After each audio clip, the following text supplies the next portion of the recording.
was a good ball played in for Tony Morley. Oh, he missed it! It is! Peter Will! Villa in the lead! Hello, Aston Villa fans, and welcome to the Villa Forever podcast. I am your host, Chad Williams. Please subscribe and make sure to smash the like button on this video. I'm joined by my Monday show regular, Aaron Thornton, who is the host on the Football Brief.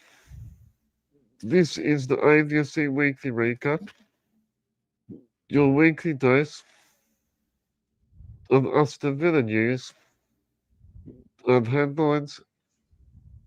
Aston Villa start the season with a boring goalless draw and a lacking cutting edge in that game. It finished Aston Villa 0, Newcastle United 0, and it shows that we need to attack a lot more. If you don't attack, you don't score. Simple as that. But there's a long way in the season still. It's only the first game. Anything can still happen as well. And at least we got a clean sheet. And it's a point on the board. But I mean, there's so much still that we need to improve on. It's great to have the show. Aaron, how are you? Mate, it's great to be back. Thank you for having me. It seems like it's been a long while since we've been on together and having a Monday morning, or morning for me over here, therapy session. So I'm pleased to be back and pleased that you've had me on, and looking forward to dissecting the Ball Fest that was the game on Saturday. Yeah. How are you? Yeah, good. It's the first weekly recap of the season. I always look forward to these episodes, the whole lot of my week. And this therapy session's back again. Oh, mate, that makes me feel good. No, same. I honestly really look forward to this part. Whether we win, draw, or lose, it's always nice to chat and sort of dissect it all. I have to say though, Chad, if you remember last season, we were just dying and crying for a clean sheet, and first game of the season, first clean sheet. Well, yeah, with the new goalkeeper, I was impressed with him. We will come to him. Yeah. Because I was impressed with him. Mm-hmm. I mean, as much as first games go, they're not always going to be the most exciting. So let's talk about it then. So, what is your verdict for our first game of the season? My verdict was that I think we were sluggish. I think we looked to be awkward on the ball at times. Too many misplaced passes. I think there was a number of poor performances from the players. There was only a couple of players that I thought, stood out somewhat. And it was a very much looked like the first game of the season. But overall, I think with the sending off and with the fact that Newcastle probably should have scored a couple of goals, especially in the first half, I would say I was fairly pleased with the result in the end. However, there's a lot of work to do. I think the result was a fair result. The only thing that did annoy me, I think, was the fact is, obviously, Isak wasn't playing, so we didn't really take advantage. But Newcastle didn't really have an out-and-out striker in that game. Yeah, and I'm sure Newcastle fans, quietly, not even quietly, I'm sure they're just fuming about that situation. And then it was epitomised by the fact that, like you just said, they had the chances there. They just needed someone to put the ball in the net. And, I thought Gordon was a threat. I thought Elanga, I thought he looked good. I thought Newcastle's midfield were really, really strong. I thought this fixture last season when we played them at ours and we beat them fairly convincingly, I thought the main reason for that was because we won that midfield battle. But on Yep. Saturday, Newcastle just dominated from pretty much the first to the last minute, and I thought Alanga gave Luka Dean, especially in the first half, I thought he gave him a bit of a tough run. So look, I thought Newcastle played well. Yep. Fair play to them. Very much two teams who have had a bit of a weird summer, with Newcastle with the Isak situation and Villa with the whole PSR thing. I think that game probably highlighted our struggles as football clubs. Yep. And both teams, I mean, the passing was all over the place. I mean, it was all very loose. And some overhit passes that no one really could get a foothold in the game. I mean, I think for us, I think it was lacking that cutting edge. There wasn't really not enough creativity going on. Yeah, I totally agree, Chad. I think the passing was an issue. You know, I saw John McGinn. You know, he's usually our tempo setter, the one who sort of gets things going. And I thought he had a really quiet game by his standards. And I thought there was a few misplaced passes from him, which was a bit unusual. It was almost like when we did get the ball, we Yep. panicked a bit and tried to rush it, rather than that sort of slow build-up play that we usually do. And I know that Emery's sort of tweaked formations during pre-season, so whether the players are still getting used to that, and that might have had an effect. But yeah, it was very much a game of dusting off the cobwebs, wasn't it? I think you know, just getting back into a stadium with 42,000 people in, and the pressure that is the Premier League. I think the players are just having to acclimatise again, and yeah, it just wasn't very entertaining, was it? I was just sort of watching it, thinking, okay, first half was we were lucky to be. No, I expected more from both teams. Yeah, totally. It was just a bit like there wasn't much to say about it really, apart from obviously the sending off, which we'll touch on later, I'm sure, Yeah.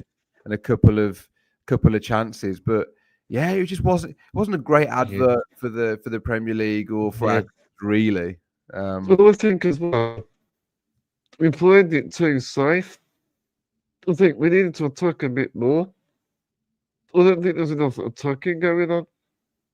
Look, we didn't really like, and even the chances we had, there wasn't really many clear-cut opportunities. No, none whatsoever, mate. And yeah, everyone was just like, when we did get the ball in the final third, it was almost like we didn't know what to do, or we rushed it, or we snapped at it. And I don't want to just single out Watkins because he is the striker, but there was him. I thought Rodgers had an off game for his standards. I thought Tielemans was very quiet. I don't think Tielemans could quite get on the ball, like he usually does. And again, you'd have to give credit to Newcastle because I think they nullified a lot of our usual threats. But yeah, if it wasn't for our defense, I think we would have been in a world of trouble. So the defense were very solid. Yeah, they gave us a good base to build off. Yeah, I mean as well. I think Marco and Bizzo, it was a magnificent performance from him. Magnificent Premier League debut. And I felt a lot more confidence than when Robin Olsen was in goal. I think he made some brilliant saves. I mean, I think he's going to be a really good backup for Martinez.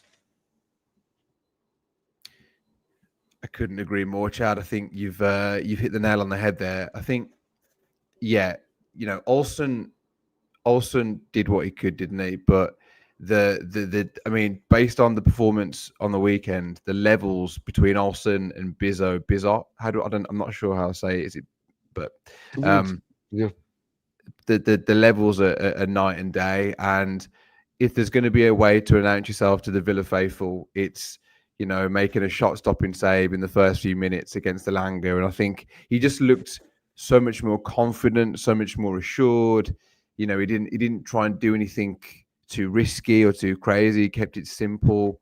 I really like. He's very calm, I think. Yeah, and like you just said, I think he's a more than capable number two. But I also think, he could push Martinez if Martinez has a couple of Yeah. dodgy games or he's a bit off it. I think Bezo could It's good competition for places. yeah. And I think that's a very shrewd. I think it could prove to be a very shrewd signing. Actually, I was very impressed with him. And what I look about it as well, he commands his area really well, the way he catches the ball. And Evans, I watched him on Saturday. And his clearances are brilliant as well. Yeah, He's a real good kicker of the ball as well. yeah. Very He long. looked quite good. He looked decent with the ball at his feet, which in an Emery system is important. And I think having a goalkeeper who's confident and assured just then settles the back line and then the rest of the team, so they feel a lot more confident to pass it around a bit more. So no, he was definitely the shining light of the weekend for us, because I think that goalkeeper position, that number 2 position, has been an issue for a while now, and it seems like, fingers crossed, that we've now got it sorted and boxed off. So yeah, very good signing. I think it wasn't for Bizzo. I think we would have lost that game if it wasn't for Bizzo. I agree. I thought Mings was also impressive just in that back line. I thought Tyrone Mings was back to his usual sort of self, commanding and just communicating and sort of organising the back four. So I thought he was good. It's a good way to make a name for yourself. Going back to Bizzo, like a Villa Park isn't a Villa faithful. And he gave a man the match.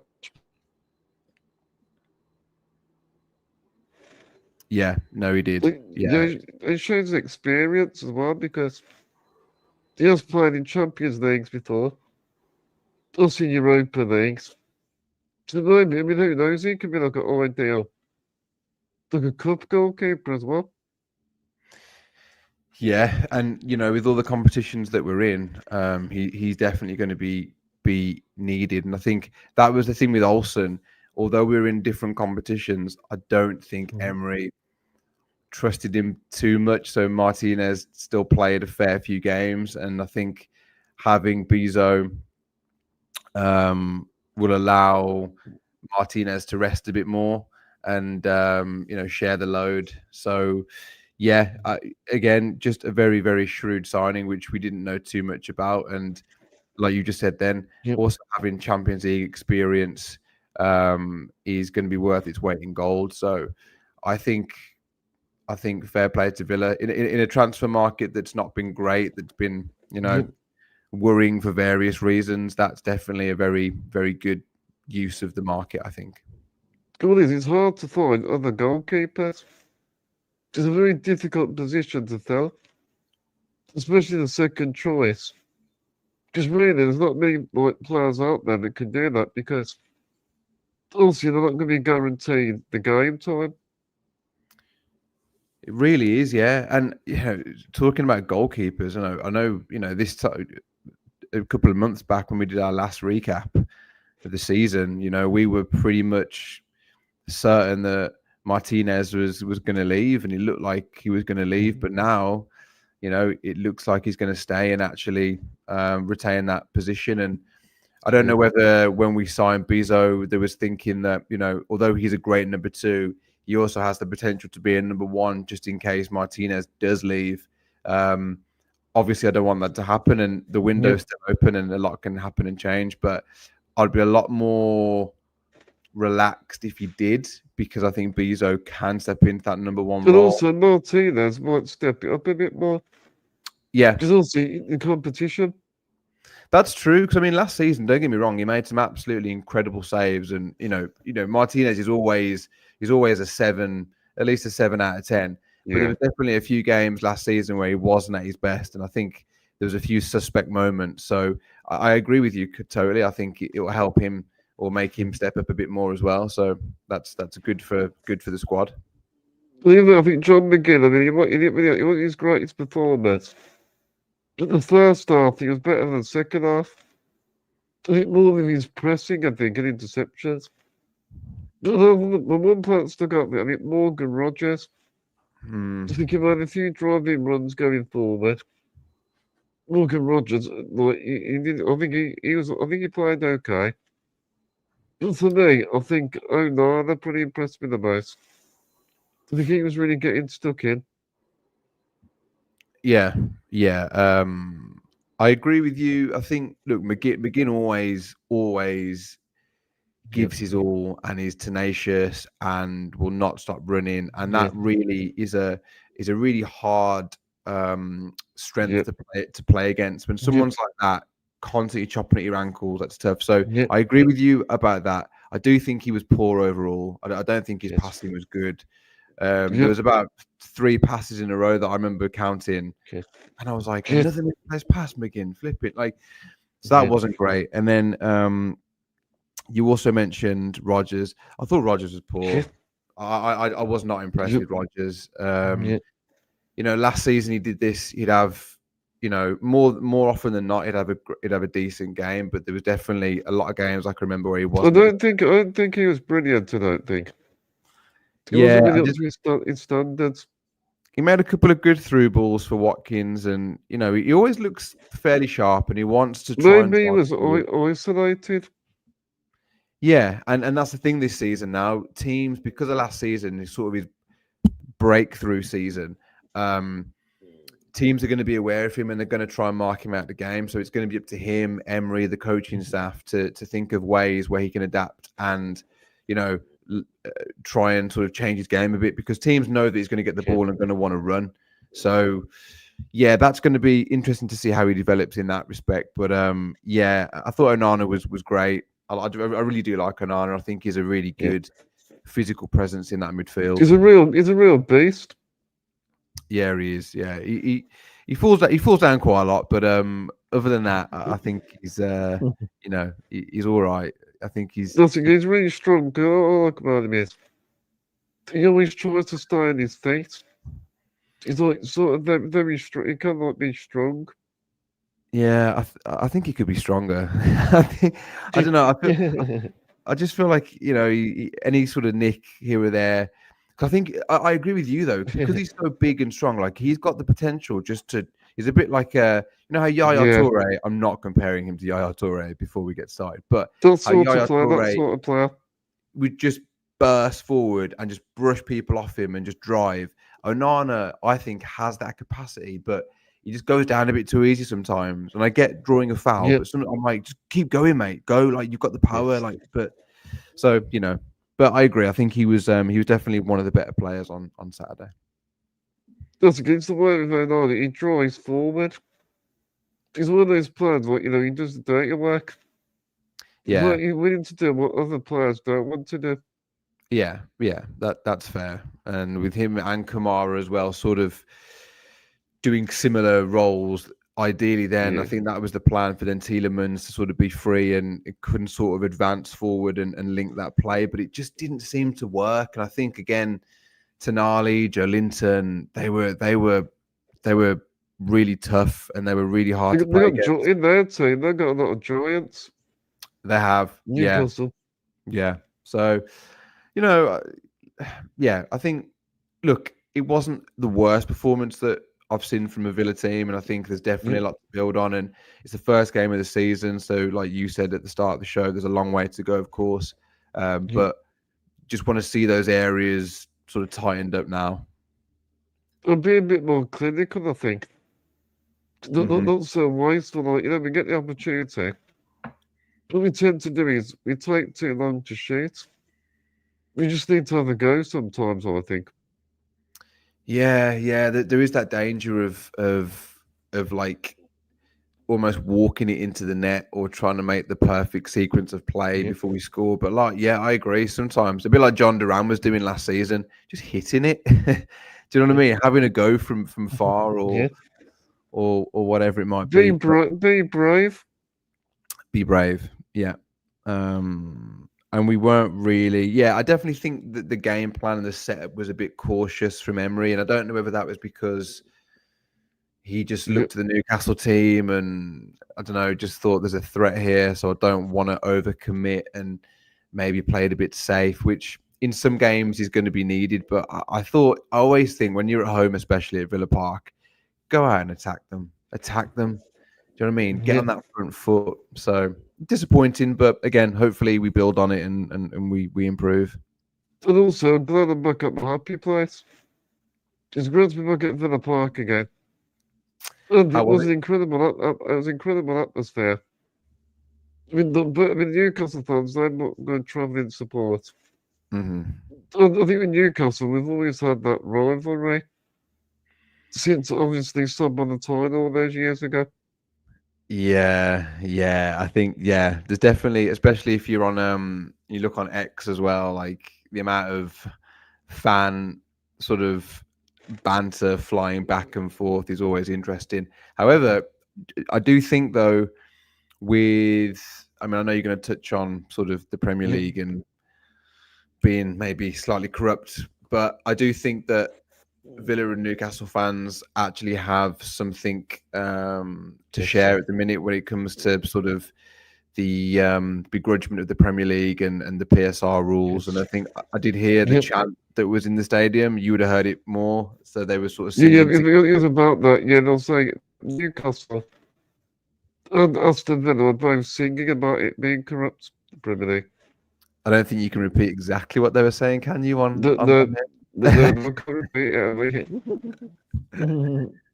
about F something, yeah. Oh, okay. I'll use my imagination. No, but so I agree. It's always a good rivalry with those boys, and they always bring the fans and the noise, don't they? So let's talk about the referee then. So what do you make of it? I know a few times I think he did keep blowing his whistle. I think he was very card happy.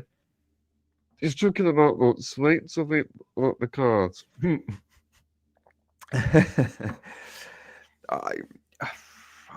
Is it too early to really start on this rant about refs? No, it's not. Forget it. I just can't stand the referee in the Premier League. The red card, I agree with that. The red card was a red card, yeah, for sure. Like I don't knock him for that, but as I said a handful of times last season on here, the standard of the refereeing is so inconsistent and at times so poor. And also, I don't know what it is with this referee in particular, but he has this kind of arrogance about him, and this he sort of thinks that I don't know, the way he sort of walks around the pitch and dishing out cards here and there.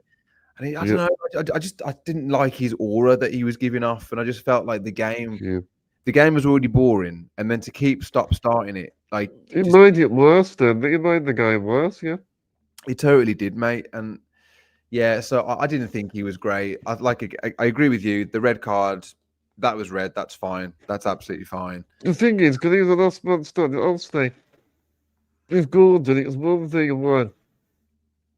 So I'm thinking it's denying a goal scoring opportunity. So of course it's going to be a red for that, obviously. Yeah, and I don't really blame Konza. It's a bit like I didn't really blame. You have to do it. Yeah, I think when you're in that moment on the pitch, it's either I can let him through and sort of hope that my keeper's going to save it, or I'm gonna deny this chance. Like I'm gonna make sure it doesn't go in, so at least I know I'll sacrifice myself in a way. And I don't. I'm not against that. It's annoying, obviously, but in that moment, that split second, you've got to make a decision, and I think it was probably the right one, really. Yeah. What do you think of the ref? I think it was an absolute clown. I mean, mate, I'm with you on that. I mean, I think the whole sort of the group. There are a couple that are decent, but look, it's not. My begrudgement isn't just the referees. I think it's the rules that they have to implement. I don't think the rules are great. I think they're quite archaic. I think a lot of the systems in play. I mean, I don't know if you saw the Palace game, the Palace Chelsea game yesterday. You watched it yesterday, yeah. Yeah, and like they're bringing out this rule about free kicks that no one's ever seen, that was made in 2019, that's never been used. And it's like, I just think there needs to be a big revamp, and everyone needs to be clear on the rules. But that's a different conversation. But yeah, so I agree, mate. the circus was well and truly in town yesterday or Saturday. It was a very scrappy game, but there's some lovely tributes before kickoff. Also to the Black Sabbath rock legend, Ozzy Osbourne before kickoff. Also minutes for Andre Silva and Diego Jota. Yeah, It's really nice that all the Premier League have all played their tributes. yeah.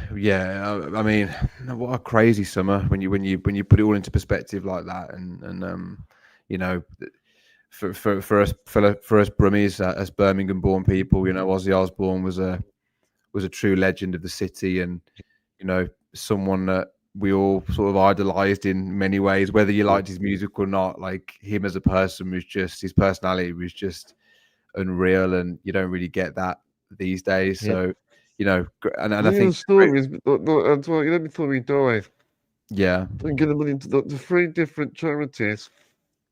Birmingham charities, that really shows what the money was.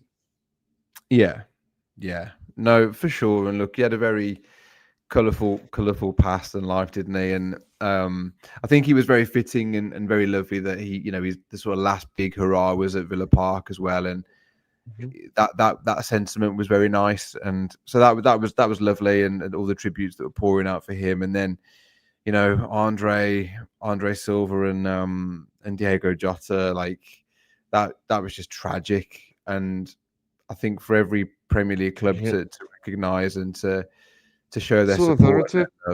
Yeah, and these moments is when football is truly a beautiful game and truly shows how together we are as a community, because you know, no matter what rivalries we have, and you know, on the match day we say this and we say that, but when it comes down to it, like, you know, we all love the sport, we care about that, you know, we're passionate about it, and you know, we care for these players, and it's just very, very sad, very sad, mate. And it just shows you that life really is too short, so you've got to make the most of it, and you've got to just enjoy it. So I agree, very, very beautiful tributes. It really shows that life is precious. It really does, mate. And you've got to make the most of it, and just you know, take each day and make the most of each day, and you know, So we're going to talk about then corruption in the Premier League. So I'm going to ask you, Aaron, yes or no, is the Premier League corrupt? I think corrupt is probably too harsh of a word, because I don't want to say they're corrupt, because you look at like the Italian leagues and you look at these other leagues which they're known to be corrupt for match fixing and stuff. So I don't want to go that far. Do I think they are biased? Do I think they're unfair? And do I think they are That's the right thing. governed by a set of rules that clearly don't work? Yes. Do I think the Premier League is protecting itself as a brand because the big teams are what they see as sort of making the brand? Yes, totally, mate. I really do. Like, I won't go as far as corruption, but like, I'm very close to, like, I'm as high as you can without saying corruption. What about you? It was a shame thing with it. I think the attention's taken away from the football. Yeah. It's become more about money and finances. Don't you think it's a shame, because it takes it away from the pitch? The thing is, I think with football, is money should be played on grass, not a spreadsheet. And that's the argument, Chad. And I think, I mean, look, it's a tough one, because the money that's in the game is ludicrous, and it's been going this way for a while. Ever since the broadcast deals and the television companies got involved, it was only ever going to go one way with the money, and there was always going to be some sort of, I say, crash or some sort of moment where it just got ridiculous. And I think we're seeing that now. I think we're in that period of time where, you know, money is becoming, unfortunately, the barrier for many fans for football now, because it's a it was classed as the working man's game, and now, you know, I've seen Villa's prices. You know, Villa aren't great at the minute. I know we're not in a great position financially in terms of PSR and SCR, but the ticket prices are pretty insane, and that's not just for Villa. That's going to be across the board at different clubs. So fans are now getting priced out, and the Premier League is a massive brand. You know, the Premier League is a very, very big global brand, and they will see it in their best interest to protect that brand. So to do that, what do? I guess the big teams who are global around the world are your Man Cities, your Liverpools, Man United, Arsenal. So you want to protect those because they're the ones that are essentially bringing the most money in, right? And that's what's happening. And for teams like Villa, Newcastle, arguably, you know, Forest, I don't know, Brighton, teams who have been sort of like knocking on that door, who want to try and get into that you know, this Super Six, this Big Six. It's like before when they said about the Super League idea. Also, if you go back to the FIFA Club, the World Cup we just had in America, I just hope it don't become like the Saudi League. Could it be something? It's going to become something like that, which I hope not. Very good point, Chad. Well, it's here, isn't it? You know, I always remember listening to certain pundits and people talking about the Super League at the time and saying, look, it will be here. It will come back in a different guise. And this is it. Like you just said then, the Club World Cup happened in the summer. Like that just happened. I'll be honest.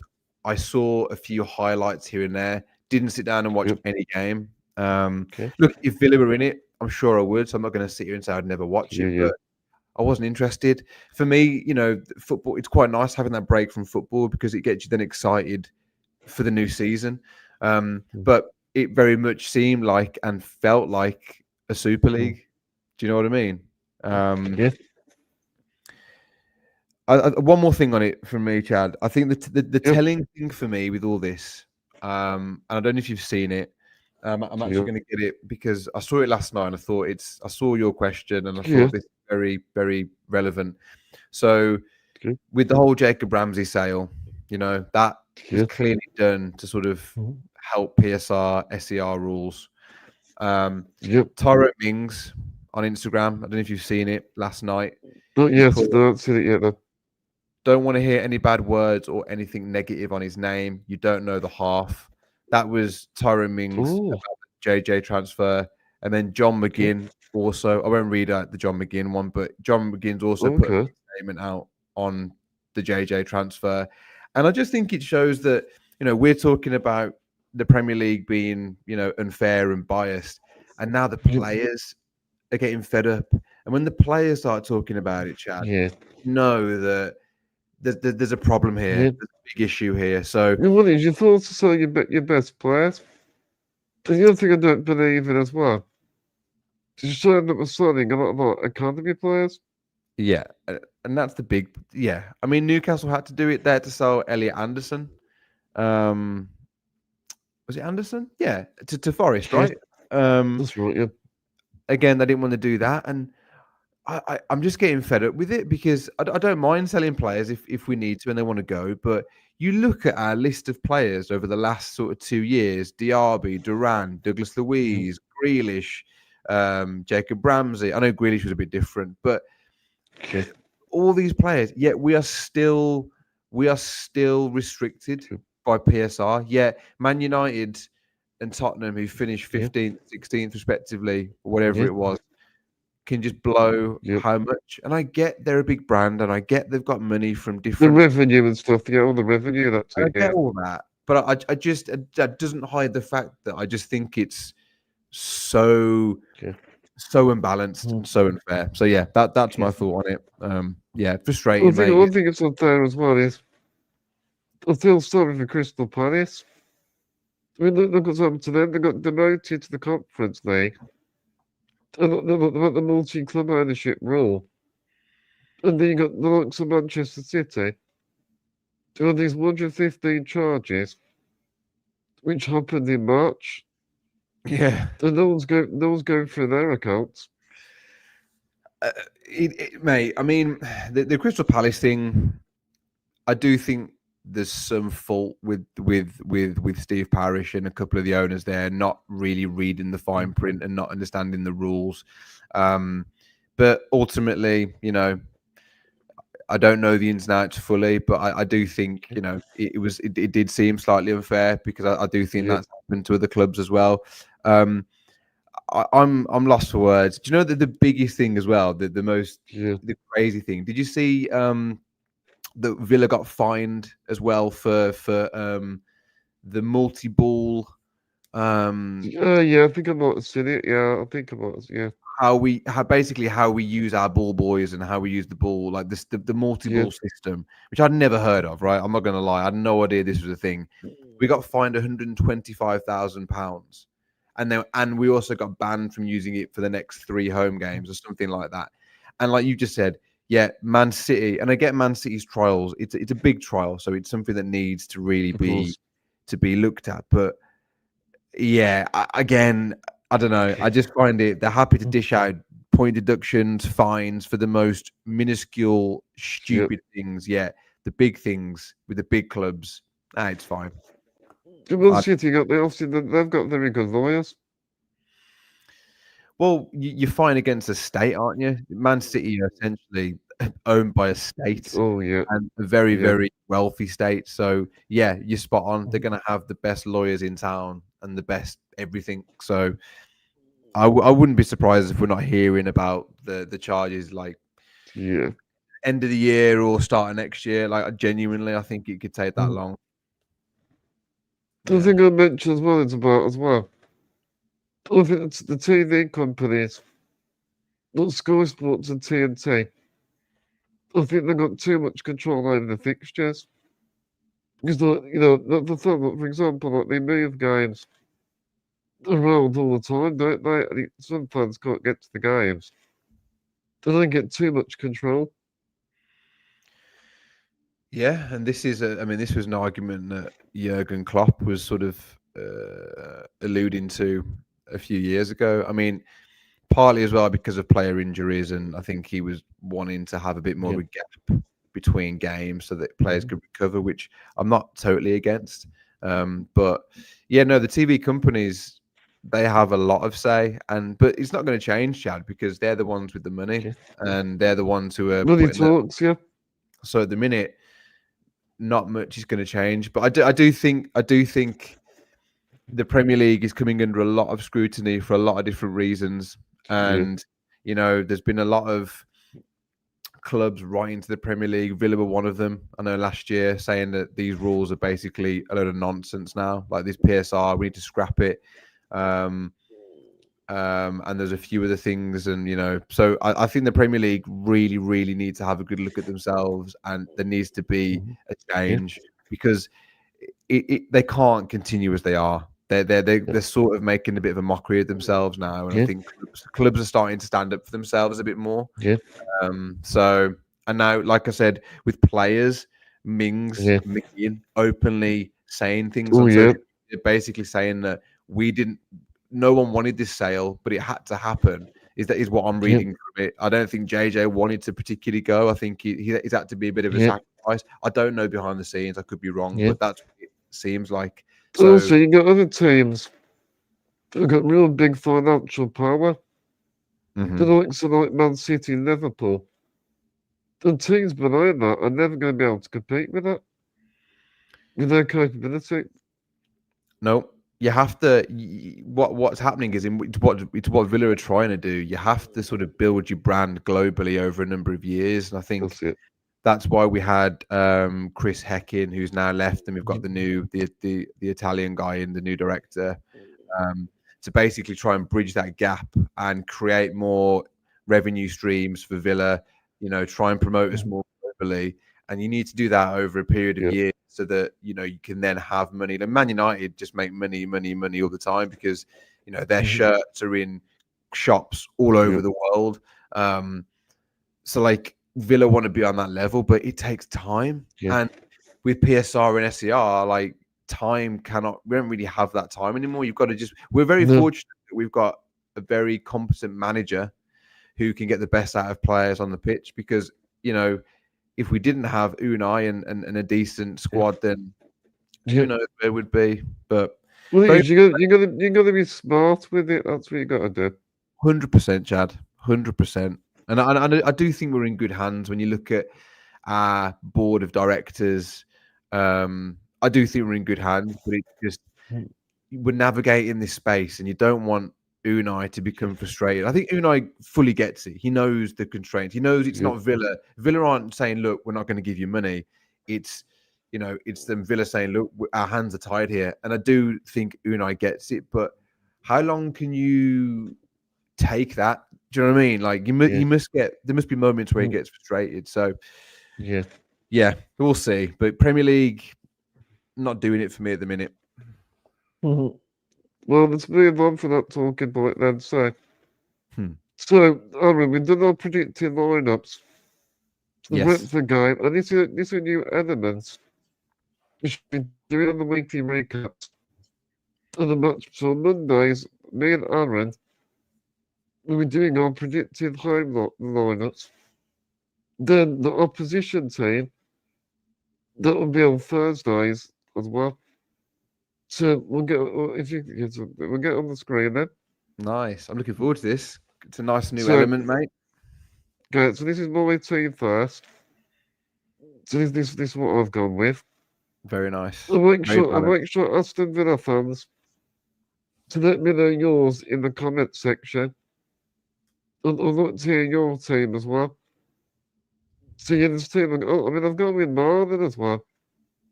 I've actually dropped Rogers. Mate, I'm with you on that. I'll let you explain, but I'm definitely not against that. Yeah, the reason why I think Rogers, he needs a rest, I think. Good is, I think he plays too much game time sometimes. Mm-hmm. And another reason as well, I think, we need to freshen up the attack. Mm-hmm. Try something a little bit different. Yeah. Yeah. And with Marlon, not against Brentford, away from home, he's a good finisher and he's got great pace. And we saw What do you that. think about it? We saw that, didn't we? Sort of towards the end of last season when Marlon would come on and he would make that difference. And I just think I saw him in pre-season. I was at the game in Nashville and I saw his goal. He came on as a sub, but he took his goal well and he's just got energy about him. And one thing we lacked on Saturday was energy. So I'm fully with you on the Marlon decision. I agree with you about Rodgers. Interesting. So you've got Tielemans again, sort of in that like number 10 role behind Watkins. I felt Martinez. Yeah. Also, he's back after suspension. Yeah. No, I agree with that. I think, look, Bizzo is very unlucky not to be in the starting lineup. But when you've got the number one goalkeeper, the GOAT, Martinez, like you put him in, don't you? So Tielemans for me, I don't know if I don't think he had a great game on Saturday. So I don't know whether playing him deeper would be better suited to him, but I'm interested to see what your thinking was. Have you gone with Kamara and Onana because you just want that presence and that power in there? Yeah, because of protection and the power, yeah. Okay. Just what's the butt thought? I think being away from home. Yeah. Okay, that's smart. And you sticking with Luca Dean? Yeah, I think over Luca Dean. I think I didn't like Luca Dean. I mean, based on because solid performance. And I do like him, didn't you?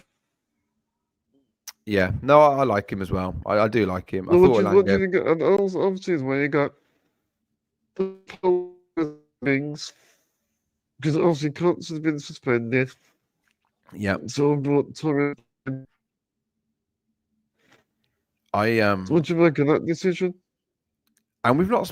I think it's a great decision. Well, we've not seen them play before. I think Emery, when Pau Torres first came in, a lot of people thought, oh, he's a left-sided centre back. He's going to be Tyrone Mings' replacement. But Unai Emery always said the plan is to play them together at some point. Now, Saturday presents a great opportunity to see this for the first time. So I'm very intrigued to see how it will work. So no, I think you got Emery, I think. He's got to change it up. Just try something different.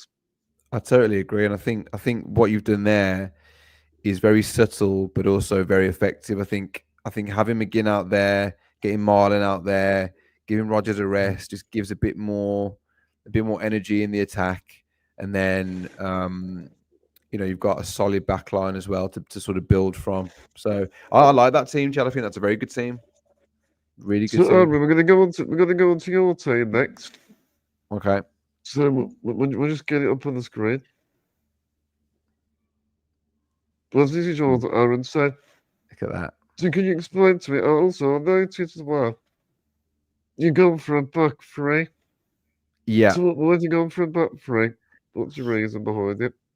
Do you know my main reason is because we've got Mings and Pau Torres, they're both left-sided centre backs, right? So I think Pau Torres on that side is just really good at feeding the ball through in those channels. Yep. So I wanted him on that side. I wanted Mings in the middle to be the communicator, the talker as he is. And I just really like Bogard. And I know Bogard can play in a multitude of positions, but I just think he had a great preseason. I think having him on that right side next to Mings just sort of solid, sort of like strengthen the back line a bit. So those three at the back for me are just solid. And they've all got different attributes. They can sort of play with the ball, they can head it, they can defend. So I think that's quite a good back line. Obviously, then I've gone for wing backs. Yep. I don't know. I watched the Brentford game against Forest, and Brentford looked vulnerable. They didn't look great, if I'm being honest. Don't get me wrong, that doesn't mean they're not going to be a threat, but I thought we could get at them here. So I thought with Cash and Maatsen having a bit more license to go, and obviously I've got McGinn sort of tucked in there, but McGinn can sort of pull out to the wing, sort of like you had, so he can pull out to the left side if needed, so he can sort of cover Maatsen. It's a good idea, yeah. That's a decent idea. And then Marlon can do the same thing, can sort of pull out to the right. So, like, although it's narrow initially, there's room for the players to sort of move around, especially in those wing back positions in the midfield. And then obviously Mr. Watkins up top. But like you, Marlon, he deserves a start now. I want that energy. And then you've got, Gesson. I did drop Onana and I did drop Rogers. Rogers, easy to drop. I think, I'm not sure. I know he was injured, wasn't he? So I don't know if he's fully fit, but he didn't look on it on Saturday. So I thought, you know what? Bench. Onana was a tough one, but I thought just to get the back five in, I was happy to sacrifice him and then drop Tielemans deeper so he can sort of spray his passes a bit more. Yeah, that was my thinking behind it anyway. I don't know, how effective. Going back to three at the back, we actually tried that in pre-season. Yeah. So I think Emery, I'm sure that a few times this season, he's going to experiment with three at the back, I think. I think so. And it's always good to have, different formations and different ideas because, remember we used to play with a high back line and teams then sort of sussed us out. And I think we need to be able to adapt. So, yeah. Because you don't want to be too predictable. Because obviously teams otherwise will work you out. Yeah, and I just think like having, McGinn is a tempo setter, and I think having him in at the sort of tip of that triangle in the midfield, he can drive forward, but he can also sort of pull out slightly as well to the left. And I just think having that sort of fluidity within the front line and the midfield just makes it a bit harder to play against. Is my thinking, but who am I? And also, you picked Maatsen. Yeah. Do you think you want to be more attacking? Is that why? Yeah, I like Maatsen. I didn't. Again, I thought Luca Dean was okay on Saturday. I don't think he was bad, but I thought Alanga had him on toast a few times. So, I think in this system, having three at the back or a back five, which it could be, I think Maatsen would be better in this position. And I just think getting forward, and if then McGinn needs to drop back and cover with the three midfielders, Maatsen has the license to go for it, and he's fast. And I think he can really exploit that Brentford back line. So also about Matty Cash as well, that is good as a wing back. Yeah, I think remember in the European competitions, Matty Cash has played there a few times. Also, he played actually really well, I thought, Saturday. Because he was a bit very committed, I thought. Agreed. I think he was another standout performer. There wasn't many of them, and I agree with you, Chad. I think in this system as a right wing back, I think Matty Cash is great. Cash used to be a winger. Let's not forget. At Nottingham Forest, he used to be a winger. Yeah. So naturally, sort of getting forward is his game, and I just think, I think against Brentford, they're there to be got. I think, don't get me wrong, it's going to be a tough fixture at their home stadium, their first home game of the season, but I do think they're a team we can get at. So I think Cash and Maatsen as wing backs could pose a real threat there. And Cash as well, he put in some great challenges. And he made some good blocks. Yeah, he did. And I was getting annoyed with it with the socials because everyone was like, well, not everyone, but people were like, it's his fault that Konza got sent off because of his cross. I'm like, so what? He's not meant to cross the ball. Like, come on. Let's a few things happen like after that before we conceded the red card. So like, yeah, no, I thought Cash was great, and I don't get the Cash hate. It annoys me. He doesn't have a great game all the time, but no one does. So Yeah, but I'm really impressed with that team. Well, we'll see what happens. When it comes to the final talking point. Yeah. So we're going to talk about transfers. So would you like to see one more signing come through the door before the window shuts at least? Yes, Chad, I would. And the main reason why I sort of looked at that bench on Saturday and I saw there was no Bailey, no Ramsey, and I think we're a couple of injuries away from sort of being worried. Do you know what I mean? I think, don't get me wrong, the bench wasn't its weakest. I know we still got Barkley to come back in, and I don't know what's going on with Ross Barkley. He seems to have been injured for the last year. It feels like, but I don't know what position. Maybe a centre back. I'm not too sure, but I do think we need. I think we need 2 or 3 more bodies. Whether they're probably going to have to be loans, aren't they? I did just see before we came on that we were linked with Nicholas Jackson again from Chelsea. I don't know how good the sources are. Apparently, we've been in talks with Jackson, which I don't know how that makes sense when we're struggling for PSR when he's on about 100 grand a week. So whether it's a loan deal, I don't know. But yeah, I do think for the competitions that we're in, we need a bit more squad depth. Yep. What about you? Doesn't get on. I think we need at least one more. Because also we're playing an awful lot of games. Yeah, exactly. Thursday, Sunday. Yeah.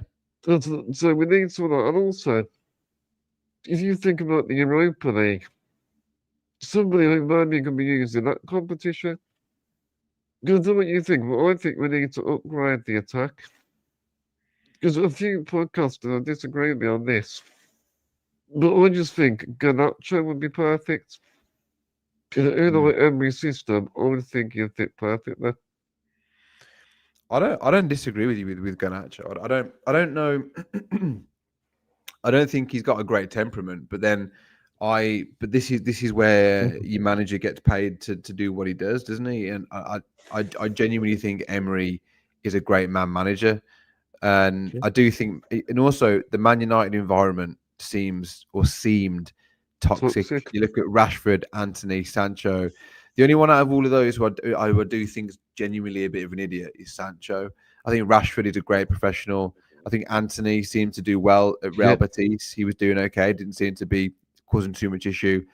And Garnacho is a bit of an idiot because he's posted a few things on socials and he's not. He keeps sort of clapping back at the Man United via his Instagram or Twitter, whatever you want to call it. But I agree. I think under Emery he could be a good player. Because what it is, I think we haven't replaced Marcus Rashford. I think we need that sort of Marcus Rashford type player. Yeah, there's a lot of talk about Asensio coming back. There's a lot of talk about that. That seems like it's pretty much done by looking at some sources. I don't know how. Don't know the logistics of the deal. I know he's not quite Rashford, but it's certainly an upgrade in Yeah. attack. I think Buendia's looked quite good in pre-season. I don't know. It looks I've like been he's going to impressed be with given Buendia. he might be given a chance. We've got Guesson as well. Guasson. I don't know how you say it, Yeah. but Gesson, I think it's Gesson. Yeah. I think one more attacker would. I think attacking wise, if we got an Asensio or a Garnacho or someone like you were saying, then attack wise, because Leon Bailey's going to go as Yeah. well. So Yeah. She's going to go to Roma, isn't it? yeah, I think that's going to be finalised in the next sort of day or so. It's looking like so. I think a defender and an attacker would be nice. I think midfield were fine. I definitely think an attacker and a Yeah. defender, and then I think we're good. I think we need somebody. We need some more pace, I think. Somebody with real raw confidence. Taking on players, I think. And a real good finisher. Somebody who changes a game. Who's out there though? That's the thing. Was he the winger? No, winger. Okay. Yeah, there was that winger for Leicester that we were linked with a bit. I think I don't know if Palace are in for him now. He looked quite good, but yeah, no, I agree. I think a pacey winger because Leon Bailey, as good as he was, we got a decent season and a half out of him. I think it proves a Garnacho type player. A Garnacho can finish. Yeah. I don't know if he's going to go Chelsea though. It's looking well. I don't know if. I mean, I think he's going to move, but it's looking like Chelsea might be his destination. I know that we can't spend money for the sake of it, but I think in order to compete, if you want to get to Champions League every season, or Champions League, you need that type of player. It proved in the last game that we needed something like that for the last game. Just somebody to, yeah, that's what I honestly thought. He'd bring Gasson or I know Marlon came on, but I don't know. I just thought he was going to throw a bit more at it. But I do think, I think what hampered us on Saturday was going down to 10 men. I think he may have tried to sort of shake it up a bit more on the front line, but I think with don't ruin the game plan. That did ruin the game plan. So I think he was limited to what he could do. To be fair, but I agree. But I've enjoyed this chat. It's great to the first week the recap back. Man, that was great, and I think as far as therapy goes, I'm ready for the next game now. I'm ready for Brentford, and I'm excited. And I'm excited to see what happens in the transfer window for the next sort of week or so, couple of weeks, because I think there's going to be some big moves. I think there's going to be still a couple of big moves yet. So yeah, very good, mate. Thank you for having me. It's been a pleasure as always. Yeah, the therapy session's back. They well. So this is the first of many. Yeah. Well, thank you, Aaron, jumping on the show again. Thank you for having me. It's a pleasure to be back, mate. I'm very glad you invited me back. I always look forward to our chats, and it's one of my highlights of the week. So thank you. Well, thank you, everyone. I'll be going live on Thursday evening with a Brentford fan or podcaster, which I'm working on to do at the moment. So make sure to tune in Thursday at 7 p.m. I'll be building up to the Brentford game. But until then, thank you everyone for watching. Please make sure to subscribe if you haven't. Help me to the road to 2K. Make sure to smash the likes. And also, make sure to give it a share. And if you're listening via audio, make sure to leave us a good review. And make sure you follow the channel as well. On all platforms, including audio platforms. Also Spotify, leave us a 5-star review. And make sure to let me know your thoughts in the comment section as well. And make sure on the way out, make sure to like. Thank you, Aaron, for your time. Thank you, mate. Been a pleasure. I'm going to wrap up this episode. It's been a forever as always. And up the villa.